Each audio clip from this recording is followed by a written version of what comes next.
A goal down to Birmingham, a fifth defeat in a row was looming for Reading FC. Doom and gloom was being typed out onto Twitter accounts across Berkshire, waiting for the final whistle to confirm their worst fears. And yet, young Prince Jahmari Clarke stepped forward to deliver a stunning salvo off the bench and snatch 3 glorious points for the Royals. Welcome to the Tilehurst podcast, episode 278 with your host, Marc Mayo, this week talking about quite a very busy week for the club, actually, with Veljko Paunovic's coronavirus test, followed by a defeat to Millwall and what looked like it might be a defeat to Birmingham as well. But with 2 goals late on, Reading took all 3 points from St Andrews. So a big win to discuss this week. And to do that with me is Dave Handbags Harris. Handbags, how's it going, mate? I'm all right. After a few pints this afternoon, a celebratory. Yeah, I'm over the moon at the moment, as I think you'd expect after such a. Well, it's not often we come from behind to win, is it? And it's always nice when we do, particularly given the interesting relationship we have with Birmingham over the last few years. So yeah, rather nice. Yeah, it was just satisfying. I found as I was kind of at work during the game, so I was kind of following it online and with the Sky Sports News and stuff, and just a game that seemed to be going all against Reading, and then something happened at halftime, and suddenly I just from following things, I had a sudden confidence that Reading were going to get a draw out of this game, and how wrong I was, because it's turned out to be all 3 points. So let's talk about that in the recap in just a second. Big thank you as always to our Patreon subscribers and our sponsors, ZCZ Films, as we go through this week's show. We'll have the Mailbag and Newsbites later on, but let's talk now about Birmingham 1, Reading 2. Come rain or shine, it's time to relive the latest match action with the recap. This podcast is sponsored by ZCZ Films, Reading's oldest ultras.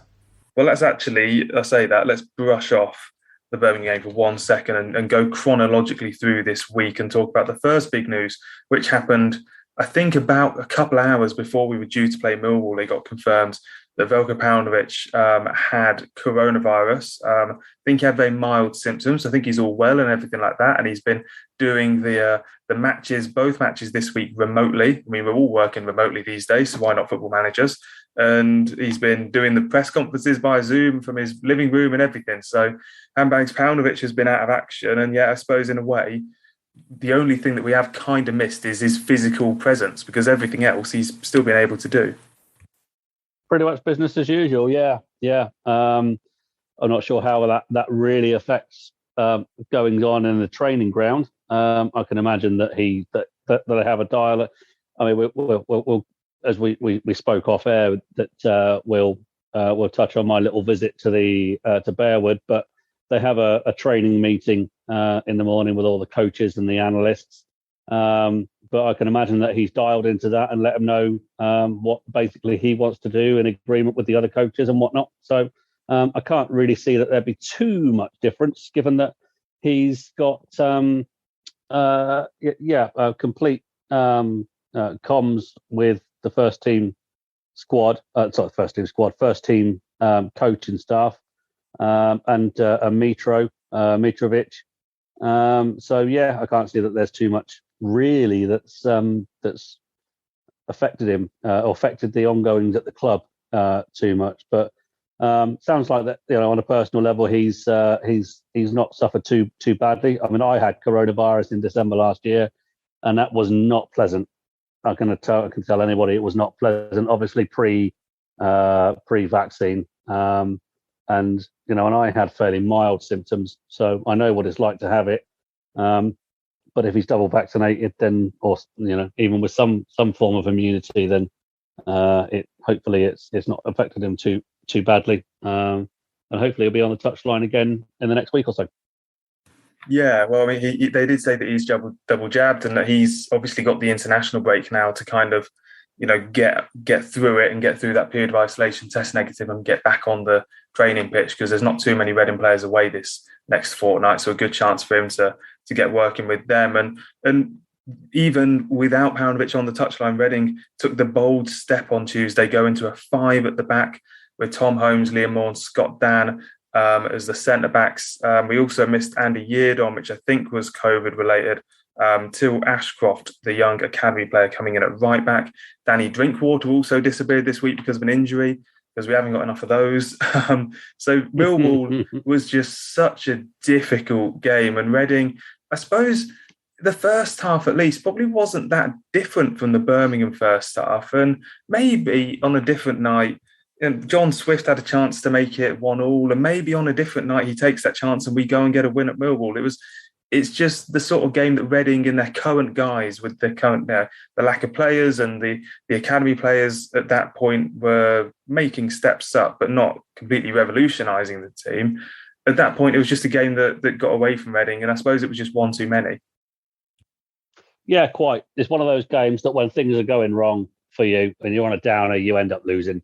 There wasn't anything between the two teams, to be honest with you. It was any game to Millwall is always a difficult game. We know everybody knows what it's like there with the atmosphere. It's very enclosed, but yeah, it was disappointing to go on to lose it in the last 15 minutes, really, with some sloppy defending. In all honesty, I'm sure that the individual defenders will be disappointed. Individual defenders concerned will be disappointed with how the goal came about. There ended up being a completely free tap-in for obviously ex-Reading loanee. Oh God, what's his name? Veljko Paunovic, the former championship winning loanee as well, wasn't he? It was, yeah. But it was just one of those games, and you can't dismiss it because it's a defeat, and there was obviously improvement to be made with any defeat. But it was one of those games where when things are going wrong, you tend to end up on the losing end in a tight game. It was, tough to take in some ways. Yeah, definitely. Certainly a game from the people that I spoke to when, so it was just kind of, it was almost every worst nightmare in a sense, because it was what you thought was going to happen. You kind of go in as if you're going in with a bit pessimistic mindset. You do think, oh, well, probably going to lose a couple of 50-50s, get turned over and then struggle to score. And that's ultimately what happened, which is just kind of gutting as a way of losing. And I mean, if we're playing the blame game for the goal, I wasn't particularly impressed with Baba, the left back, does lose his man for the cross and it kind of all crumbles from there. And I suppose that because we're able to discuss that game with the hindsight of knowing we beat Birmingham, 3 points from those two away games this week is a good return. We got, I think in the situation, I think that's more than respectable. Ultimately, it kind of sounds weird, but if you offered 2 draws, some people might say that 2 draws is better than a disheartening loss and a nice win, because you kind of stay unbeaten, you keep chugging along. But 3 points in the bag thanks to the Birmingham game. Ashcroft was out because Yiadon was back at the right wing back. The goal, again, it's a really bad goal, to be fair. Liam Moore, just a complete error, passing towards Southwood in the 3rd minute. Hogan takes it round to goalkeeper and scores. I have to say, I mean, I'm not hugely a Moore fan over the last couple of years. I do think that his defending kind of on the ground in particular hasn't been great, but I personally will cut him some slack for this goal, because generally speaking, Liam Moore passing around at the back over the last couple of years, I think he's been as good as any championship defender. So this is a rare mistake, and I personally won't link it to the kind of other mistakes he's been making. But nonetheless, it was a real disappointing way to start the game, wasn't it? It was. It's difficult to understand, really, just exactly what goes. I suppose what goes through a defender's mind when that happens. I mean, the actual incident itself it's an error. It's a bog standard error, and he hasn't put enough on the pass back to Southwood. And Scott Hogan, we know what Scott Hogan's all about. He's a quick, nippy striker. It was up to Liam Moore to make sure of that pass there and then. I think it's not. You're right insofar as he hasn't made too many errors when it comes to sort of passing the ball here and there along the ground and whatnot. His errors tend to come when he needs to face up to an opposition, particularly if he's blocking shots. And don't get me wrong, it's not something that he's afraid to do. I mean, we've seen it on so many occasions that he blocks crosses, he gets his face, his body, anything in the way of a shot. But it's almost like, if you can imagine a striker who has time to take a chance, or to if he's given time with a chance and misses his line, but can almost Trevor Senior like, I suppose. The instinctive shot is it almost always ends up with a shot on target. In the same way with Liam Moore, if he doesn't have time to block a shot, to make a tackle or whatever, he's absolutely superlative. But if he has that time, it just tends to make the wrong decision. And we saw that with Bournemouth just over a week ago, where I'm not sure exactly, what he was thinking, but he was far too far to the right of goal for the shot, and just left the southwards left shoulder, the left hand side of the goal open. That's the way that I look at Liam Moore, is that, as I say, if he's got time, then I worry. Time to close a defender down, because he just leaves ultimately it's space. He leaves too much space, I think, in my opinion. A lot of the Chris Gunter type attributes. I mean, Chris Gunter would back off and leave 6 yards between him and an attacker. And I just get the impression that Liam Moore is very, very similar. Doesn't close the space down, and is quite happy to trust his judgment with blocking, and doesn't always get it right, particularly if he's got that time to make that decision. No, I agree. I do think I've mentioned on the show before that I feel that when he's backing off, it does seem that he doesn't, at some point you have to put a foot forward, don't you, and actually try and make a tackle, or at least, if you are backing off continually, you guide successfully the man into the corner, for example, or away from goal, but it doesn't seem to be what he does. And yeah, this one... Got to make the attacker make a decision, haven't you? Yeah, he does. And that is something that maybe he doesn't make those attackers. The attackers are free to do what they want effectively. And Reading in this game fell behind. It certainly looked like first half nothing much was really going to change about that. We get into the break and Paunovic makes the decision we change to a kind of 4-1-4-1 out of the 5-man and put Yiadom a bit further forward, a bit more of a traditional right midfielder, which I think he's got the attributes for. If we want to play that on when we come back from the break, I'll be happy to have Yiadom as the right winger, because I think I don't think he lacks particularly anything that a right winger at this level is meant to, or often has. So that worked in one aspect. And the second aspect is Jahmari Clarke came on for George Puskas. It's a debate that has obviously rumbled on the whole season, but it's quite clear, isn't it, that Paunovic making that change at half-time, that is what a frustrated manager does. That is what a manager who has lost patience effectively will do. I mean, I remember back in the day, seeing managers make changes at 30 minutes and 25 minutes if things are really going badly. And that doesn't tend to happen so much in modern day football. But being hooked at half time is that equivalent, isn't it? It's Paunovic saying, you know what, I've given you even that little chance is chance too much. You haven't taken it. On comes Clarke, and well, the rest is history.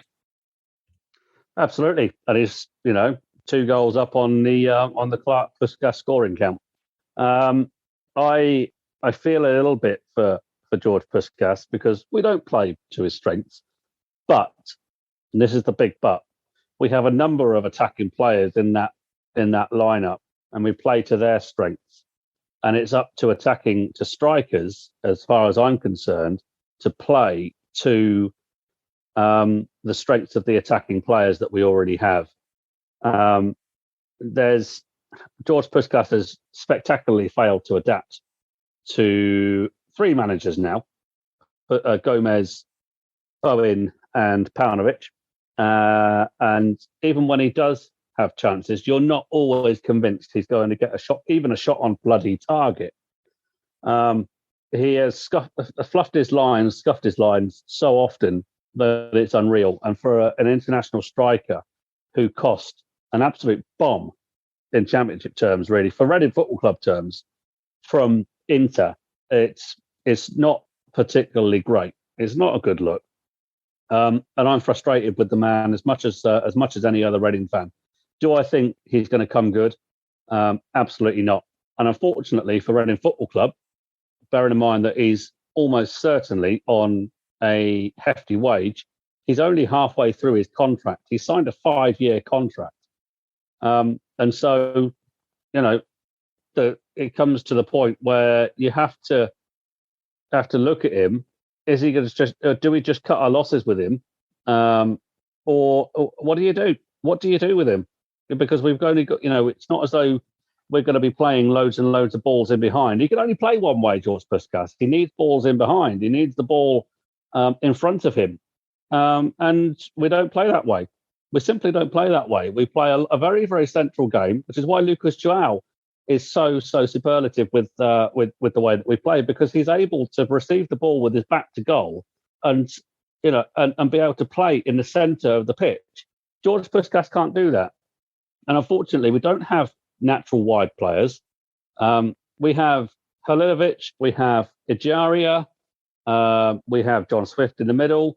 They're players that are going to be playing balls into feet with back to goal. It's as simple as that. We don't play to George Puskas' strengths. And for an international striker to only be able to play one way, sorry, but as far as I'm concerned, no, that's not good enough. And there's no surprise that it was hoiked off at half time. And I'm just so pleased that we've got an academy product who today has taken the ball by the horns. He hasn't pulled up any trees so far, up until this afternoon, Jahmari Clarke. But he scored twice today. And that, for me, is enough to warrant a starting place in 2 weeks' time. So, and George Puskas is going to be back on the bench. Puskas probably won't be happy. He's probably looking at himself now thinking, what the fuck have I done? Coming to Reading Football Club. But yeah, as far as I'm concerned, Puskas is a busted flush. If he doesn't adapt his game and actually start integrating himself into the style of play the way that we play more, then he's I'm done with him. This is the thing, isn't it, for me as well, when it comes to Clarke, is we saw in 2 very brief flashes, and me and Wesley spoke last week saying that, Wesley was certainly saying, in his opinion at least, that the kids aren't ready and stuff like that, which is certainly at that point about Clarke was a totally reasonable thing to say. And even Paunovic obviously has come out after the game today and said, let's not go mad. He's still got a long way to go. He's got to learn from the senior players ahead of him. And this is all absolutely true. But what we did see, certainly in comparison to Puskas, and let's go through the 2 goals. The first one, the ball comes in, Clarke gets in front of his man. It's good movement in the box. He makes contact with the header and it's on target. And sometimes, we so often say about strikers, just get it on target, make the goalkeeper work. And it just so happens that the goalkeeper's run off his line and it's a bit of an empty net. And that's great. that's absolutely fine. If that's how the goal goes in, then I think everyone takes that because the striker has actually made an impact to make it happen. The second goal, John, always worth mentioning that John Swift is still class. His impact in it is obviously pretty big, gets into the box. Reading need 3 bites of the cherry that Paunovic actually says kind of took a few years off his life, I think what he said after the game, because Swift's at the keeper, palms it again, keeper does pretty badly. The Birmingham defence don't react. One man, however, does react, and that's Jahmari Clarke. Great alertness, gets a shot off, all right, straight at the goalkeeper, flaps it again, but he keeps going and then he does put it home in the end. At some point, you've got to say fair play to the striker, even if the defence is going to kind of gift it to you. And we're moving forward. Let's say for the next couple of weeks or next couple of games, we've got Clarke up top. We aren't going to probably see him score hat-tricks, or he might not even score again for the rest of the season. But at least he has shown that there is something there to play off that the team can work around that I don't think Puskas did show. No, absolutely. Absolutely. And the worst thing that Reading fans can do is after 3 games, turn around and say, no, actually, Jahmari Clarke is not the answer. They need to get behind him now. He's, as far as I'm concerned, he's taken the chance that he's been given, the 45-minute chance. He's earned the right to play at least the next dozen or so games. just from that 45 minutes. Some people might be listening to this thinking, what the hell are you talking about? But you can't give an academy player 45 minutes here, 20 minutes there. Once he's shown he's got something about him, you've got to give him a good run in the side to be able to build himself up to the level that is required. And if he's not doing it after a dozen or so games, fine, take him back out of the team and put him back on the bench. Absolutely fine with that. And then maybe give him a chance either later on in the season or early next season. Because we saw exactly the same with, I'm looking back 20 years now, but we saw the same with John Mackey. John Mackey came in, did well over the first 3, 4, 5 games, but was then given an absolutely torrid time by Neil Harris at Millwall. And they were 3-0 up at half time in 2001. This was. He then bombed out of the team, but was then not. But then he had 10 months out of the team then, and actually played a critical part in a team that was promoted. So we see it's slightly different circumstances with the John Mackey, but we see that that players. It happens so often throughout the leagues that players are given a little run in the side, wiped out of the team, and then put back in the team up. Because they've learned and they've built up that level of knowledge and that confidence, and they adapt their game. They listen to their coaches' staff. They listen to the players that they're playing with, and it's a key point in a player's development. And we need to see the same with Jahmari Clarke. He's not going to. I don't think he's going to pull up any trees this season. He might score half a dozen goals. I'd put. But given the way that we're playing, given the way that George Puskas is playing, I'd suggest that might be, probably will be, half a dozen goals more than George Puskas in particular will score. Because Puskas just hasn't done it at all this season. Another player that was coming to my mind then, as you're saying about John Mackey, was actually Sean Cummings, and we're going back only 10 years now for when he was in the team under Brendan Rodgers, and he just looked awful, taken out. Give it I think it was good 6 months or so out of the team, and then came back, and then suddenly he was the first choice right back of a championship winning team because he had taken the time out and learned and progressed as a footballer. And obviously Sean Cummings didn't really amount to much away from Reading and away from that team, but he played in the Premier League. You got to give him the credit, and especially from where he started under Brendan Rodgers, that is the kind of development, and hopefully that's the sort of thing that if Clarke, as you say, very good chance he doesn't particularly make it in the next few weeks. But then it's a long road ahead. I think he's 18 years and 1 month old. Some people are saying he was Reading's youngest goal scorer today, which I've not verified, but I mean, probably is, because that is a pretty young age to be scoring goals at a championship level. It's still Neil Webb. How old was Neil Webb? How old was he out of interest? Neil Webb was 17. He just turned 17 when he scored for Reading in 1980, I think it was. Yeah, well, there we go. But that's just a sign of you've got to go back that far to find a player scoring at this sort of age. And I mean, there's probably an argument. My final point on this is there's probably an argument to say that Puskas could benefit from the competition. Maybe Clarke only lasts 60 minutes against Forest in a couple of weeks, gets taken off, Puskas comes on and scores a hat-trick. But I mean, the only thing I'd say about that is that Puskas has had probably one of the best strikers in the Championship ahead of him for the last season and a half, and he's not really done much about that either. So we'll see with Puskas. Exactly. But we've got Clarke now as the kind of first choice striker. I agree. I think at least 4 or 5 games is what I would give him, just to see what he can do and to see what the team can do around him. Funnily enough, the last time we had lost 4 in a row going into the Birmingham game. The last time Reading lost 5 in a row was in the Premier League in April 2013. So with that win, we ended the week where we started it in 16th. And usually at this point in the show, I'll hand it over to Veljko Paunovic, but because of the COVID and everything like that, and also because we're doing this on a Saturday night after the game, he's not, the club haven't put up the clip of him talking yet. So I'll just read off what Paunovic has said after the game. He said it was actually a real joy to watch our team play in the second half, which it wasn't in the first half. I was very upset with our passivity and complacency. At half-time, we had a chat over the phone in the meeting and made the changes, and both changes paid off, changing the formation and putting a young lad who we had time to build into the game where he could surprise an opponent who was complacent. Birmingham were very complacent and gave us opportunities to knock them, which we took. I'm very proud of the effort the guys did a fantastic job in the second half, especially. Right then, let's go into the mailbag. Pretty thin mailbag this week, as you might imagine, us doing it on a Saturday night. Everyone's down at the pub. So let's rush through that then and continue with the show. Keep up to date with all things Reading FC. Follow the Tilehurst End on Facebook and Twitter. So yes, not a huge mailbag this week because of our speediness in getting out and onto the show. So just the one question this week. And we've spoken about George Puskas, so I'm going to kind of move this into a different direction because Will Jones saying, is Puskas the new Simon Church? First season got a decent goal return, shows signs of promise. Second season declines, and then the third season becomes a bit of a joke.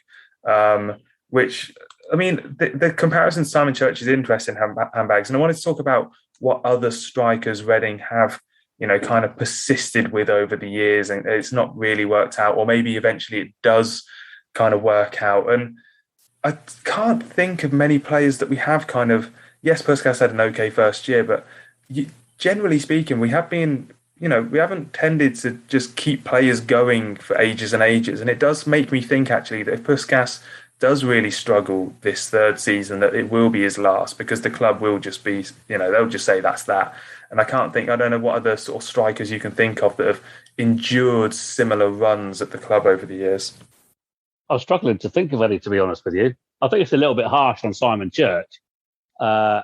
He had a really good first season, a breakthrough season, 9-10, a reasonable second season, 10-11, and again, a reasonable third season, 11-12, in which in the first half of the season, he was partnered with Le Fondre before Noel Hunt was fit. But it was the Premier League season. Simon Church was clearly not a Premier League footballer, and I think it was the right decision to not include him in the squad at that level. So a little bit harsh on him, but he's. I was struggling to think of any strikers where we've genuinely persisted with, because we've always had one, maybe two strikers who are really, really good for the level that we play at. And I'm looking back to Kerry Dixon, Trevor Senior, Jimmy Quinn, Trevor Morley, Lee Nogan, Stuart Lovell, Nicky Forster, Jamie Curitan, Kevin Doyle, Dave Kitson. That's a 20 years worth of strikers. Adam Le Fondre, I mentioned him before, of course. But for players that have actually strikers who have actually been given chance after chance after chance and not really done it in the striking position, it's something that we don't really have too much of a history of. I suppose you could say Sonny Aluko, but he's a winger, and it was kind of different when it is a winger. The one striker who I'm actually thinking, in terms of record, who had a similar season was Mate Vidra, who had one really poor season, obviously the only really poor season, that the only one he was at Reading for, but that was a season of just completely not working, wasn't it? And obviously it's different when he's a lone player, but the thing with that was that he was a proven striker at this level. And obviously, he scored today at Chelsea, and he's always been a proven striker at this level. And that was a different case, because that was Reading clearly weren't playing to his game plan, and you knew what that was, and you knew how to make it work, but Reading just kind of steadfastly refused. Whereas Puskas, as we've spoken about earlier, that doesn't feel the case. Yeah, quite. I think the fundamental difference, of course, with Vidra was that he was a lone player, and I think with my thinking of lone players is that you need players to be able to sort of slot into your system. And of course, he was brought. Well, the question is whether or not he was brought in by Steve Clarke or whether he was brought in over Steve Clarke's head. But with him, I say for that simple reason, it's slightly different. Whereas George Puskas was brought in to score goals within a system obviously brought in by Jose Gomez.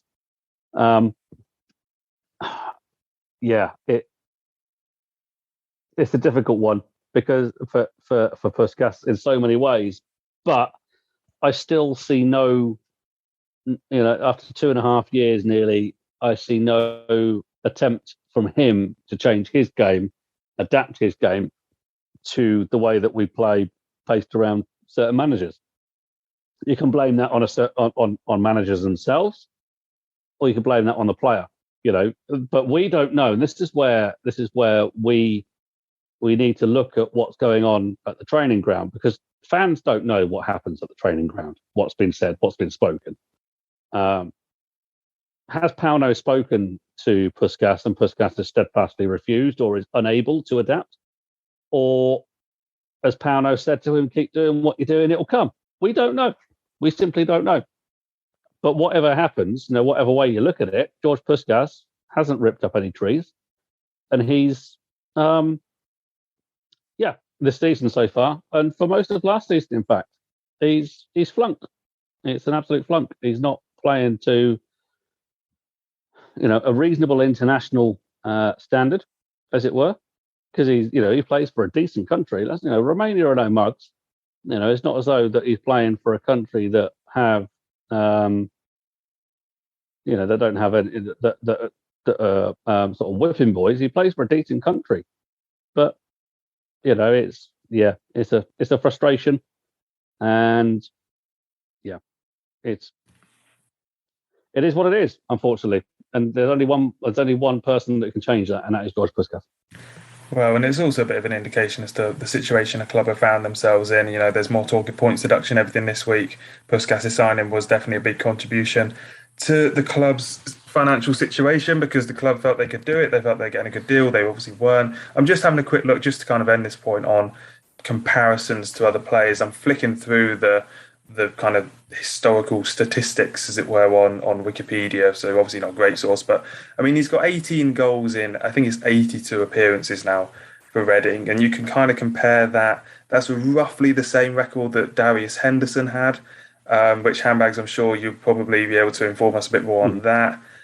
Lucas Zhao has got 10 more goals in about 20 less appearances. John Daddy Bodvarsson actually has only 2 fewer goals from about 30 fewer appearances, and he wasn't a prolific goal scorer. So I think it just goes to show that he is almost entering that territory of almost being Reading's potentially biggest striker flop, which hopefully won't prove to be the case, because hopefully he'll end the season really well and be at Reading a long time and win many trophies. But it doesn't appear that way. And I suppose I wanted to check him. Obviously, Henderson, not a player that I hugely watched myself, so I wondered what sort of comparison you'd say, obviously, whether the numbers kind of are true for that. Well, you've got to remember that Darius Henderson, again, came directly out of our academy, or our YTS as it was then. He was 18 when he made his debut, and he scored, was it twice, I think it was, against Luton in the League Cup. There were a few League Cup goals involved in that. But again, his breakthrough season was 2001-2, and Alan Pardew gave him a reasonable chance. And he, again, funnily enough, his breakthrough game really was Peterborough away, similar to today with Jahmari Clarke. He scored 2 late goals to win the game 2-1, having gone 1-0 down early on. And Darius Henderson's career really never really looked back from that.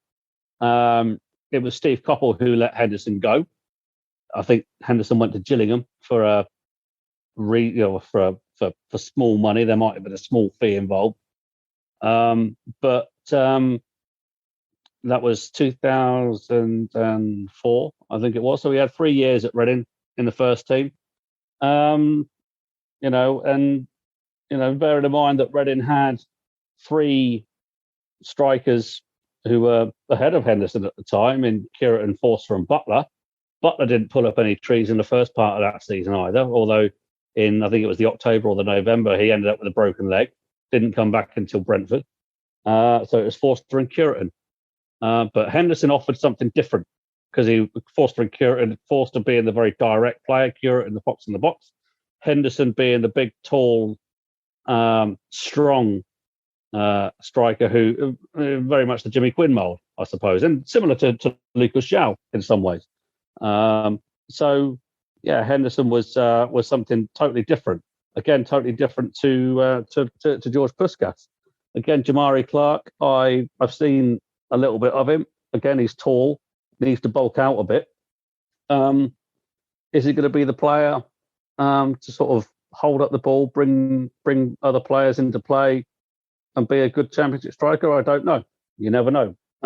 But there are similarities there with Darius Henderson, particularly with that early November 2-goal effort very late on to win a game from 1-0 down. You never know. So we'll see what happens with Clarke. But yesterday, Darius Henderson was a reasonable striker for Reading at the time for the level that we were playing at. Yeah, that's a very accidental but quite nice sort of circle that we've formed there. So I'll take that. And with that in mind, let's go into Newsbites and talk about what else has been going on around the club in the last week or so. For all the latest Reading news, analysis and opinion, visit the website at thetilehurstend.com. I'll update you first off with the other Reading football teams. We spoke last week about how it's not been a particularly good period for the academy teams. Obviously, the under-23s didn't have Jahmari Clarke playing for them last Monday. They got beat 3-0 by Sunderland. They've next got Villa at the Select Car Leasing Stadium on Monday, November the 8th. That's a 7 p.m. kickoff and it is free. I think it's free parking as well, so just rock up for that if you've got Monday evening off and you fancy going down to watch them play Aston Villa in the under-23s. The under-18s lost 1-0 to Arsenal today. They've got an international break now until November 20th. And the women's team, their international break ends tomorrow as we record this. They're away to Birmingham. Over the international break, they've got quite a few games because, their international break was just before the men's game. So they've got West Ham away on the 14th. Then in the Cup, they've got Palace on the 17th.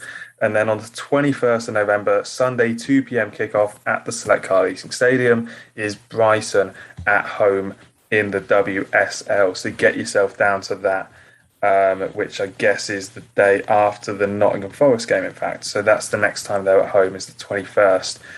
Also in the news this week, Luke Southwood is calling up, or it has been called up by the Northern Ireland men's team. So he's looking to make waves in international football with Northern Ireland. They've got a young Celtic goalkeeper and Bailey Peacock-Farrell, the Burnley goalkeeper, amongst their ranks. So definitely an opportunity for him if he wants to get into the international game and progress with that. He obviously won, if you remember, the England Under-20s World Cup as the kind of third choice goalkeeper for England. I think Dominic Calvert-Lewin, a couple of decent players in that team, so he was part of that. Now he's going with Northern Ireland. And finally, wanted to talk to Handbags because he had a little trip of his own down to the training ground about a week or so ago now with his two lads. And you were saying this was for the young Royals. This is kind of being promoted. You might have seen it on the club's media. So I'll hand over to you to just give us a bit of an insight into your day and also into Bearwood, because the new training ground, we don't really know too much about it. No, absolutely. I was told by Rob Coleman, who's the customer services manager, that myself and my two boys were the first people who weren't affiliated to the club to have actually seen it. So yeah, I was invited down with my two boys really for the young Royals, because obviously my boys are naturally young Royals. I wouldn't have it any other way, and because I was known to the club, they invited me down for a morning, rocked up, and sort of spent a little bit of time in the first team building, and met the manager and the coaching staff. We were involved in the coaching meeting in the morning when pre-training. There were only 9 players actually training that day because of the injuries. I think Aruna would have trained, but he played for the under-23s the day before, so they would have had 10. But it was interesting to see how they dealt with that. And just sort of met some of the players as they filtered into the first team restaurant, which is again, first team only literally only first team players and coaching staff are allowed in there to be fed. So it was a privilege to be allowed in there, to be brutally honest with you. But when it comes to the players and the manager, there didn't seem to be any egos. There didn't seem to be any Yeah, airs or graces. It was everybody was genuinely sort of pleased to welcome us. And as you see on the video, Luke Southwood in particular and Liam Moore were very forthcoming. The manager himself, Pauno. I had a very good and enlightening chat with Quinton Fortune as well when we got there. Just let my boys to sort of wander off and do what they wanted to do, and I took the time to talk a little bit with Quinton himself, which was interesting to say the least, to get his views of Old Trafford and his career and his coaching career as well. And as a coach myself, because I coach under eights, it was good to actually witness a professional training session. And it was good to see that the first team players were only too pleased and welcoming and getting my two boys involved. It was lovely to see Liam Moore flying around in the goal with my two boys, and Luke Southwood taking a little bit of time out of his own little session with the goalkeeping to sort of knock a ball about with both of them. It was rather good. I did bring my own boots and my own training gear, but regrettably I wasn't allowed to take part. But hey ho. I'm not entirely sure how I'd have stacked up against 9 seasoned professional players. I was going to say, if they needed to complete a team, then you'd have been ideally placed. Yeah. I mean, as a sort of Sunday League professional and with a wand of a left foot, or Sunday League wand of a left foot, I'd have happily taken part. But regrettably, I don't think the insurance would have covered me if I'd have got injured. So.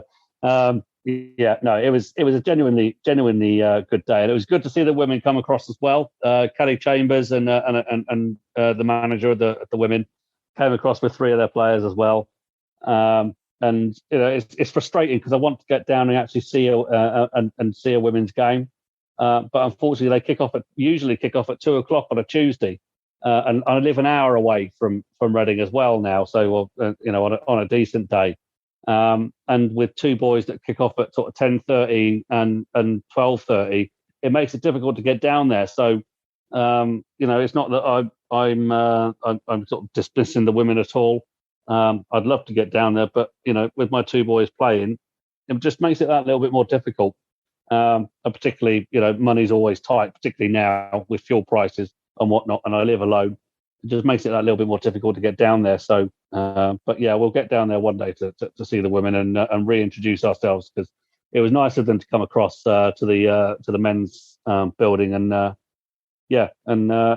sort of introduce themselves and say hello. Yeah, it sounds amazing. I mean, I spent a little bit of time at Hogwood, the old training ground, and it was very much a bit of like, temporary sort of buildings. It kind of reminded me of my old school before they knocked it down and rebuilt it out of wood. And it was a little bit of a perhaps not an old-fashioned sort of training ground, but it didn't have a great feel of permanence to it. And I suppose that's what Bearwood has. It must have felt like a proper training facility that was there. That was its purpose, and it obviously serves a lot of teams and was a good setup in that sense. Absolutely, yeah.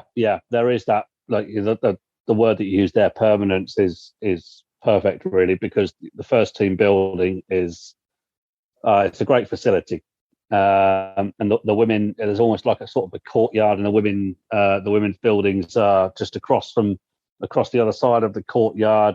They have, it's literally the old stables of the Bearwood estate, but they've been obviously converted to proper training buildings, offices and whatnot. And the pitches themselves they're like carpets. It's unreal. And I would have killed to have played on surfaces like that as a young player or as a player at all, to have the opportunity to play on pitches like that. It's interesting because they're all marked out different ways. They're not just sort of your standard football pitches. They've got from memory, they've got 2 training pitches, one with sort of lengthway alleyways, to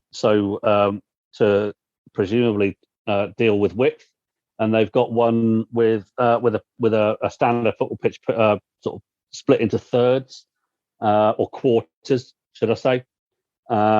which is, well, yeah, it doesn't take a genius to work out what that one's all about. So they've got them all marked out in different ways to deal with the training. They've got the actual sort of academy pitch as well, which reminded me a lot of when I played in Germany. I lived in Germany for 18 months. I played there, and every club in Germany has a pitch or a facility. It's literally sports clubs, and they have sort of well-tended pitches. You're not allowed on the pitch unless you're actually playing a match. With the sort of classic old dugouts and whatnot and whatnot. So it reminded me of that 20 years ago. That the club had. It was the actual facility itself is absolutely immense. And looking at the inside the building, with the gym, we met Yaku Mate, who was on an exercise bike, obviously doing some that day because we saw him on a treadmill as well. So he was obviously doing some CV work, building up his CV fitness. A few other players. There was John. Obviously met John Swift. He was in there after the training session doing. He was obviously not obviously to anybody who wasn't there, of course. He was receiving a massage after the training session. There were a couple of players having treatment for a couple of little niggles. But yeah, there were. It was good. It was really, really good, really enlightening. I only wish that I'd had an opportunity to speak to Pauno on a one-to-one basis, which I didn't have, which was a bit of a shame. But the guy's a busy man. So, he obviously had issues to deal with in terms of the training session, in terms of the injured players. And it also brought his son in as well. If you look on the video, there's a third child within the video. That is actually Veljko Paunovic's son, Peter. My boys played football with him. And Pauno Jr. is apparently in the academy as well. So, I don't.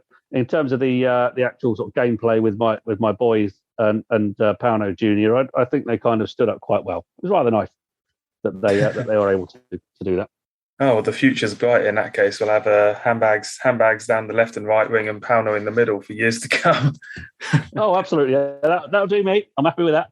Oh, yeah, absolutely. Well, yeah, it genuinely sounds really good. And I'm really pleased that the club are taking the time to do this sort of thing as well. Like I know the fan engagement stuff is kind of still rumbling along, and there's Star as well trying to get more involved. And as you say, being not many people have been able to go to the training ground, largely because of COVID, obviously, and that probably will be the case for a little while to come. But being able to get these things in and just to show fans what's going on behind the scenes, I know that it's certainly something that the club want to do more of, and it's just about kind of getting it all together and getting it over the line. So it's great to hear that has all gone well. Let's get back to some match action in just a moment. We'll go on to Big Match Preview and talk about what's coming up after the international break. Be loud and be proud and back the boys and make some noise. Come on, you R's! Shout out to this week's podcast sponsor, ZCZ Films, showing that age is no barrier to being a hula hoop. So we've got 2 home games to look forward to later in the month. November 20th, that's the Saturday 3 p.m. kickoff against Nottingham Forest. November 23rd, Sheffield United, an 8 p.m. kickoff in midweek. These are kind of 2 tricky home games. I mean, they're all difficult at this level to some extent, but lots of goals have been going in these both of these teams' games, actually. Forest won 3-0 at home to Preston today. They're actually the 3rd best away team in the league, according to the stats. Sheffield United lost 3-1 away at Blackburn. They've not won in 3 games. Of course, that will be potentially different by the time they get to us because they got Coventry at home on the Saturday before the midweek game. So, I mean, Handbags, we're 16th. We're playing teams that are 13th and 18th. It's not really, I don't think it's right to assume that we can just kind of scoop 2 easy wins in these games. But generally speaking, Reading at home have been all right. We've just got to see if we can get a couple players back, keep going with a bit of confidence. Obviously, we've got confidence for 2 weeks now. There's no reason to not have that. And just go and see how we perform on the day and maybe get a good drop of the ball, maybe, fine margins here and there. And then Reading can be looking at 4 or 6 points out of these games and everything will be pretty hunky-dory. Pretty much. I think you've got to remember that we will hopefully have 3 or 4 players back as well from the injury list, and not actually have any more injuries come back from the international break. That's obviously a critical factor. Forest, in particular, are one that I don't know what to expect. Steve Cooper's taken over. They've been fairly comfortable in most games except the Fulham game, which by all accounts was never a 4-0. They didn't look overly impressive against QPR on the TV. Excuse me, but they've won more. They've won 5 of 7 under Steve Cooper. So that's one that is tricky to say the least. Sheffield United are another one. You've got to take a look at their manager. The guy has got 2 teams promoted from the Championship, Watford and Fulham. Slavisa Jokanovic is a man who I would happily have in charge of Reading, should we be in a position where we find ourselves needing a manager. I think Sheffield, they're a team that are underperforming, and I think that they are another one. Again, it's difficult to predict exactly what's going to happen in that one. They are 2 games that could go either way, but as we get stronger with our squad, there's no reason to expect that we will, at the very, very least, run them close and get points from each game. Yeah, that's the thing, isn't it? I think it's going to be a case of it being pretty tight, generally speaking. And I mean, that Forest game, I think, is the harder of the 2 for the obvious reasons, as we just kind of mentioned there. In terms of players that might be coming back, I think it's Drinkwater and McIntyre, the ones who are maybe closest to it. Rinomhota, there's a kind of maybe over him. But generally speaking, I think, honestly, as much as we kind of want all of the players back, and we have got a lot of players out still, it can't I don't think, kind of play that down. I do think that even just a couple will make a big difference to these games, because most of the players, I think I'm not checked, but Yiadom and Rahman usually the ones who go away, potentially Puskas. Generally speaking, no one else is going to go away with their internationals. So people should come into this game pretty well rested. And then it's just a case of turning up on the day. In terms of predictions, yourself, Handbags, Westy and Adam all got 1-0 against Millwall. Nobody took a win against Birmingham. So the current standings, Westy 17, Ollie 13, Adam 12, yourself, Handbags on 10, Ben 7, myself and Sim pulling up the bottom. Westy got 17 points. Oh, I know. It's because there's been a couple recently that have just, as I say, like that 1-0. I think he got we had a 3-1 or something like that recently that he got, or maybe the Bournemouth game, I think he got. Yeah, but it's very disappointing for myself as well, because I'm bottom on 6 points, and typically, I mean, I thought I was doing all right with 9 points or 10 points. I thought I'd done reasonably well.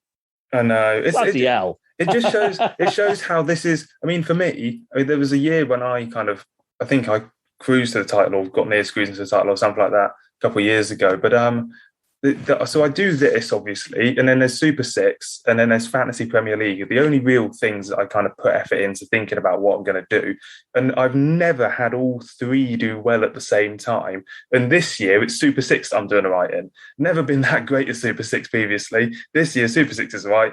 And then the Tilehurst and Prediction League, which in theory I should be better at, I've been much worse at. So, that's just how it goes sometimes. But as an early prediction for Forest, then what are you going to say? Blimey. Okay. Could I caveat this? Could I? Yeah, I'm going to caveat this. I'm going to go based on the feel-good factor that we've had today. I'm going to go 2-0 win, but I'm going to reserve the right to change that dependent on sort of team injuries in the injury situation. Given that just how bad it's bloody well been over the last 6 months or so.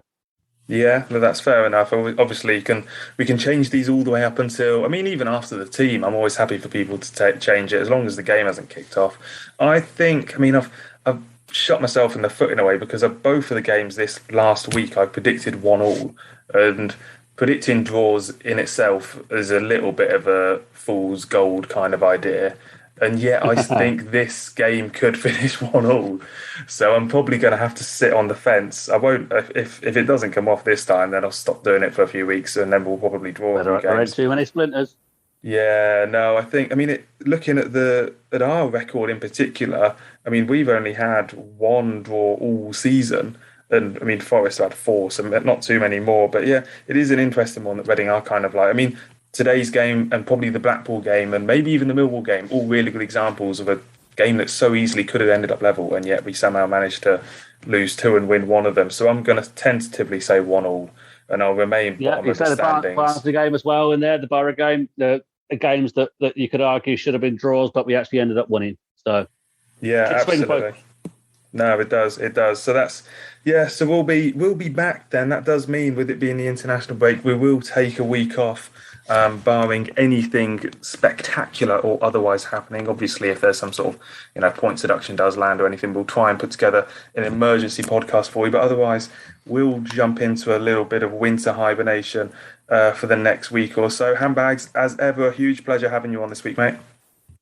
Pleasure. Thank you very much indeed.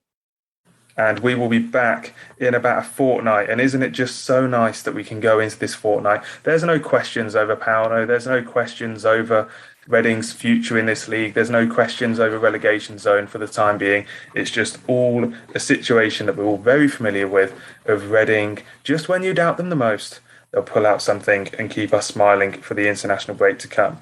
Thank you very much for listening. We'll be back, as I say, in a couple of weeks' time. Enjoy the international break. Enjoy the easy wins for England, if that's what you're inclined to do. And enjoy this 2-1 win for the next couple of weeks. Come on, you arse. Oh, you arse.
You smile, funny how